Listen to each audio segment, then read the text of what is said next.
नमस्ते दोस्तों, आपके पसंदीदा यूट्यूब चैनल पे आपका बहुत बहुत स्वागत है। पिछला हफ्ता बहुत ही दमदार रहा और हमने जो कुछ भी प्रेडिक्शंस, जो कुछ भी लेवल्स दिए थे, उसी तरह से मार्केट में बिहेवियर होता हुआ देखा। तो आइए दोस्तों ये समझते हैं कि अगले हफ्ते में क्या होने वाला है। तो शुरुआत करें हैं निफ्टी के साथ। दोस्तों अगर आपको याद है कि निफ्टी का जो मैंने पिछले हफ्ते में आपको चार्ट दिखाया था, उस चार्ट पर ये ट्रेंड लाइन हमने ड्रॉ की थी। उसके ऊपर अगर हम निकलते हैं तो एक अच्छा खासा रैली देखने को, मैंने आपको 3 सिनेरियो बोले थे, उसमें से एक सिनेरियो यहाँ पे बनता हुआ दिखाई दिया। तो एक अच्छा खासा रैली हमने उस ब्रेकआउट के बाद देखा है। यहाँ भी इसके आगे कैसा मूवमेंट होने की संभावना है। तो दोस्तों चार्ट के हिसाब से अगर हम देखेंगे तो 2 लेवल्स निकल के आ रहे हैं जो टारगेट के तौर पर हम पकड़ के चल सकते हैं। पहला जो लेवल रहेगा वो रहेगा 18,000, जो एक अहम रेजिस्टेंस का काम करेगा, और जो दूसरा लेवल रहेगा वो रहेगा 18,200। तो हमें ये 2 लेवल्स की तरफ अगले हफ्ते में ध्यान देना चाहिए। हम ये मानते हैं कि एक बुलिश मोमेंटम दिखाई देने की संभावना पूरी है, लेकिन इसके साथ साथ एक वर्ड ऑफ कॉशन मैं ये देना चाहता हूँ दोस्तों यहाँ पे कि ये जो ब्रेकआउट हमने देखा ट्रेंड इनका, तो जनरली इस ब्रेकआउट के बाद क्या होता है कि निफ्टी वापस रिट्रेस होके इस ट्रेंड लाइन को टेस्ट करने की कोशिश करता है। तो हो सकता है कि ये जो हमने रैली देखा है उसका एक छोटा सा करेक्शन भी आ सकता है। तो हमें क्या करना चाहिए, ऊपर की तरफ 18,000 और 18,200 ये 2 टारगेट पकड़ के अगर आपकी लॉन्ग पोजीशन है तो बनाए रहने की सलाह होगी। और जो स्टॉप लॉस मुझे चार्ट के ऊपर निकल के आ रहा है एग्जिस्टिंग लॉन्ग पोजीशन के लिए, वो रहेगा 17,700 का। 17,700 के नीचे अगर हम फिसलते हैं तो मैं मानता हूँ 17,500 के लेवल अगले हफ्ते में टेस्ट होते हुए दिखाई देंगे।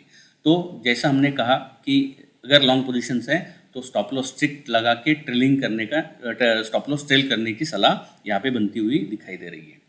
अभी ये हो गया निफ्टी टेक्निकल। तो हम अभी देखेंगे निफ्टी का ऑप्शन चेन डेटा।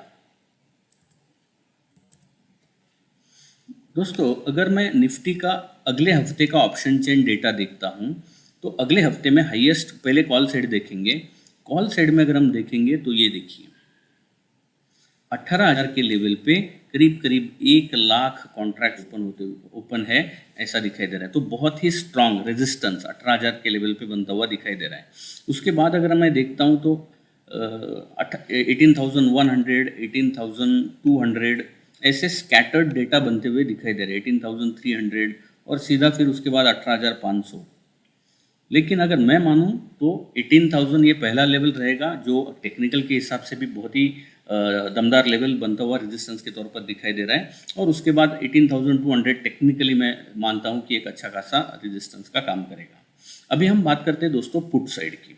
अगर हम पुट साइड में देखेंगे तो पुट साइड में हाईएस्ट ओपन इंटरेस्ट जो बन रहा है वो बन रहा है 17,800। हम इसके बहुत नज़दीक है। 17,800 के लेवल पे करीब करीब 92,000 शेयर्स कॉन्ट्रैक्ट्स ओपन है। तो मैं मानता हूँ 17,700 ये एक अहम लेवल रहेगा टेक्निकल के हिसाब से। और ये जो हाईएस्ट ओपन इंटरेस्ट है जिसके हम बहुत नज़दीक है, तो यहाँ पे मैं देख रहा हूँ कि 17,700 इसके बाद एक अच्छा खासा लेवल बनता हुआ पुट साइड में सपोर्ट के तौर पर काम करता हुआ दिखाई देना चाहिए। अभी बात करते हैं दोस्तों बैंक निफ्टी की। दोस्तों बैंक निफ्टी में भी बहुत ही दमदार एक्शन हमने पिछले हफ्ते में देखा। ये जो ट्रेंड लाइन है उसको ब्रेकआउट मिलते हुए देखा और एक बहुत ही बेहतरीन रैली इस ब्रेकआउट के बाद देखने को मिल रही है। और इस ब्रेकआउट ये जो रैली हमने देखा उसमें पिछले 3 टॉप जो है वो भी टूट चुके हैं। तो मैं मानता हूँ कि ऊपर की तरफ के कुछ लेवल्स और ओपन होते हुए दिखाई दे रहे हैं। पहला जो लेवल चार्ट के ऊपर निकल के आ रहा है मेरे हिसाब से वो रहेगा 14,500 का, सॉरी 42,500 का, और उसके बाद सीधा 43,000। सो 42,500 एंड 43,000 ऊपर के लेवल्स पकड़ के हम चल सकते हैं। अगर आपकी लॉन्ग पोजीशंस ओपन है तो उसके लिए स्ट्रेलिंग स्टॉप लॉस का यूज़ करना चाहिए। अभी के लिए फिलहाल जो स्टॉप लॉस चार्ट के ऊपर निकल के आ रहा है वो 41,800 ये लेवल में मानूंगा कि जो ट्रेलिंग स्टॉप लॉस के तौर पर पकड़ के चलना चाहिए। टेक्निकली ये स्टॉप लॉस हुआ, लेकिन एक अच्छा खासा सपोर्ट जो है वो थोड़ा डीप डाउन है जो कि करीब करीब 41,600 के आसपास है। 41,600 ये अहम लेवल रहेगा। तो इस लेवल की तरफ इसके नीचे फिसलते हैं तो गिरावट और थोड़ी बढ़ सकती है। जैसा मैंने कहा निफ्टी में भी एक रिट्रेस होके टेस्टिंग हो सकता है इस ट्रेंड लाइन की तरफ आने के लिए, तो उस केस में 41,600 के नीचे वो कंफर्म हो जाएगा कि और नीचे गिरने की संभावना दिखाई देगी। तो अभी दोस्तों ये हो गया टेक्निकल। अभी देखेंगे हम बैंक निफ्टी का ऑप्शन चेन डेटा। ये है बैंक निफ्टी का 20 अप्रैल अगले हफ्ते का ऑप्शन चेन डेटा। पहले कॉल साइड अगर मैं देखता हूं तो हाईएस्ट जो कॉल साइड हमें यहाँ पे दिखाई दे रहा है ये है 52,000 कॉन्ट्रैक्ट, जो कि 42,500 के लेवल पे दिखाई दे रहा है। और उसके बाद सीधा दिखाई दे रहा है 43,000 55,000 का कॉन्ट्रैक्ट ओपन है, यानी 42,500 एंड 43,000 ये दो लेवल जो टेक्निकल के हिसाब से देख रहे थे वो ऑप्शन चेन डेटा के हिसाब से भी मैच हो रहे हैं। और अगर मैं पुट साइड की बात करूं तो पुट साइड में 42,000 ये एक अहम लेवल बनता हुआ दिखाई दे रहा है ऑप्शन चेन डेटा के हिसाब से। और उसके नीचे अगर हम जाएंगे तो 41,500, लेकिन टेक्निकली जैसा मैंने कहा 41,600 का एक स्ट्रिक्ट स्टॉप लॉस आपके एग्जिस्टिंग स्टॉप लॉस के लिए होने चाहिए, राइट। तो ये हो गया ओवरऑल इंडाइसेस के ऊपर का हमारा व्यू। दोस्तों अभी हम बात करते हैं सेक्टर्स की। दोस्तों मैंने सारे सेक्टर्स देख लिए हैं और उसमें से दो सेक्टर से जिसकी तरफ मैं आपका ध्यान बटाना चाहूँगा। जो पहला रहेगा वो रहेगा एफएमसीजी। एफएमसीजी मैं पिछले 2 हफ्ते से बता रहा हूँ कि एक बहुत ही इम्पॉर्टेंट लेवल के करीब है। अगर ये जो इम्पॉर्टेंट लेवल है जो कि करीब 46,000 टू बी प्रिसाइज कंफर्मेशन 46,500 के ऊपर अगर ये इंडेक्स निकलता है तो मैं मानता हूँ बेहतरीन परफॉर्मेंस एफएमसीजी स्टॉक में हमें देखने को मिल सकता है। हमें ऐसे स्टॉक ढूंढने चाहिए जो एफएमसीजी सेक्टर में है और अच्छे खासे पैटर्न्स बना रहे हैं, चार्ट के ऊपर स्ट्रांग दिखाई दे रहे हैं, उनकी तरफ हमारा ध्यान होना चाहिए। अगर इंडेक्स 46,500 के ऊपर निकलेगा तो उस स्टॉक में हमें अपॉर्चुनिटी मिल सकती है। दूसरा जो सेक्टर है दोस्तों वो दूसरा सेक्टर जो रहेगा वो रहेगा पीएसयू बैंक। दोस्तों निफ्टी पीएसयू बैंक की तरफ अगर मैं देखता हूँ, आपने प्राइवेट बैंक का इंडेक्स देखा तो उसमें अच्छा खासा रैली हमने देखा, लेकिन पीएसयू बैंक में उतना अच्छा रैली नहीं देखने को मिल रहा था। लेकिन अभी इसमें भी रैली आने की संभावना दिखाई देती है जब ये इंडेक्स करीब 3,850 के ऊपर जैसे निकलेगा। पीएसयू बैंकिंग स्टॉक्स में बहुत बेहतरीन परफॉर्मेंस देखने को मिल सकता है। तो ये दो सेक्टर है दोस्तों जिसकी तरफ हमारा ध्यान अगले हफ्ते में होना चाहिए।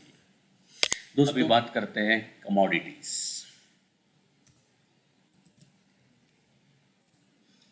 गोल्ड और सिल्वर में बहुत ही बेहतरीन प्रदर्शन हमने पिछले हफ्ते में भी देखा और पिछले हफ्ते में मैंने आपको ये भी कहा था कि गोल्ड के लिए एक अहम लेवल मैं बताने जा रहा हूँ, वो कंटिन्यू है इस हफ्ते के लिए भी और वो लेवल है 61,500। फ्रेश ब्रेकआउट जिनकी ऑलरेडी एग्जिस्टिंग पोजीशंस है, मैंने आपको स्टॉप लॉस दिया था, वो स्टॉप लॉस के अभी भी हम ऊपर ही है और मेरा स्टॉप लॉस जो अभी अगले हफ्ते के लिए रहेगा वो रहेगा 59,900 के ऊपर जब तक है तो मैं मानता हूँ कंसोलिडेशन होता रहेगा। फ्रेश ब्रेकआउट गोल्ड में 61,500 के ऊपर रहेगा। अभी बात करेंगे सिल्वर की। दोस्तों बहुत ही बेहतरीन प्रदर्शन रहा पिछले हफ्ते में भी सिल्वर का।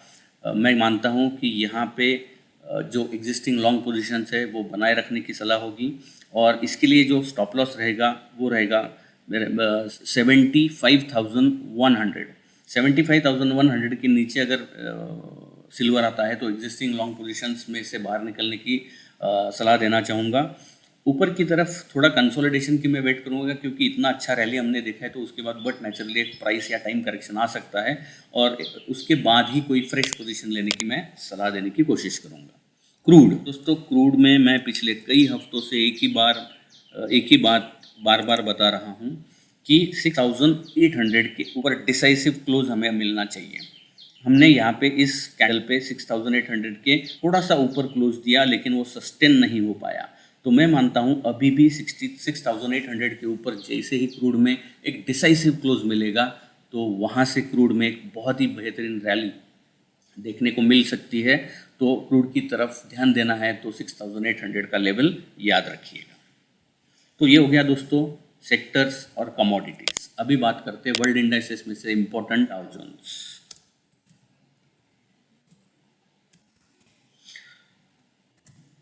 दोस्तों याद है आपको पिछले हफ्ते में मैंने एक लेवल दिया था और वो जो लेवल था वो लेवल था 33,700।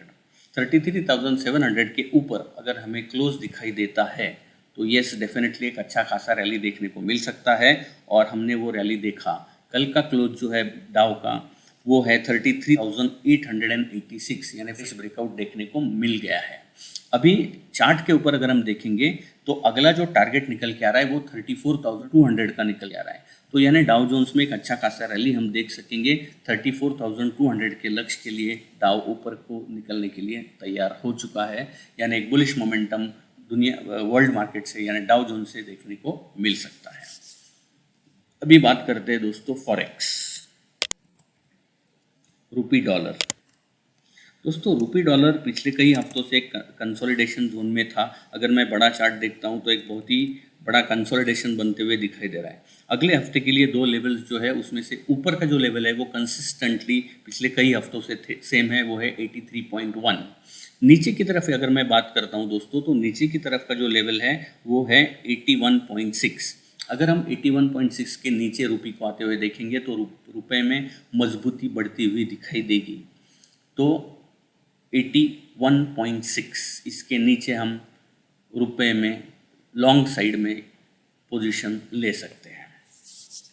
एंड फाइनली दोस्तों हम बात करेंगे पुट रेशो।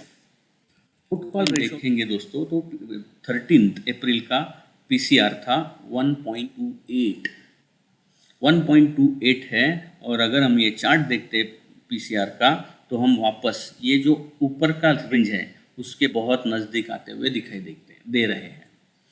तो हो सकता है कि अगले हफ्ते के पहले 1-2 दिनों में हम 18,200 के लेवल पे टेस्ट करेंगे। वहाँ से हमें कॉशियस मोड पे रहना चाहिए कि वहाँ पे पुट कॉल रेशो कैसे बिहेव करता है।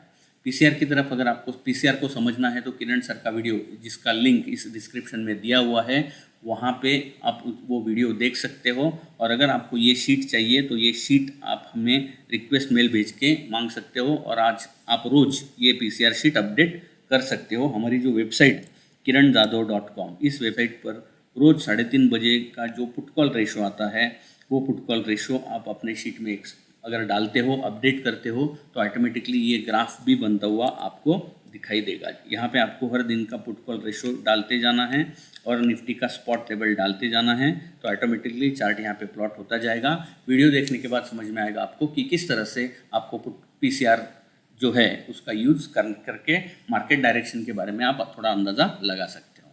दोस्तों इस वक्त भी मैंने थोड़ा क्रिस्प बनाने की कोशिश की है ये वीडियो।